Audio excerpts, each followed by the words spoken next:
برای نخستین بار شعبه تخصصی رسیدگی به امور مالیاتی در استان افتتاح شد.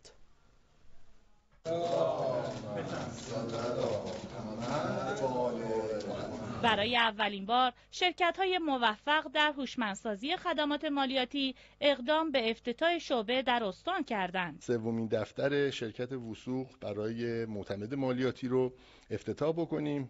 اولویت دادیم به این استان و حضورمون رو به جای در این استان نسبت به سایر مناطق پررنگ‌تر کرد. در امر مالیات و صورتحساب‌های مالیاتی هم باید با تکنولوژی جدید این کار انجام شه، خطاها کم بشه، اختلافات کم بشه و مثمر ثمر باشه برای صنوف. برای اجرای مطلوب‌تر قانون پایان فروشگاه و سامان مؤدیان شد که در استان‌های مختلف شعباتشون رو ایجاد کنن تا بتونیم خدمات مطلوب‌تری رو به مؤدیان و مردم بدیم. این شرکت یکی از شرکت‌های مشاوره و پشتیبان در امور مالیاتی که خدمات نوین با کمترین زمان را به مؤدیان مالیاتی ارائه می‌دهد. نیاز هست که مشاور داشته باشه و یکی از مطالبات مردم و این خلأ وجود داشت که خوشبختانه الان تحقق پیدا کرد. کاری که این شرکت میتونه انجام بده اینه که به کسبه استان و اصناف مختلف در ثبت به اصطلاح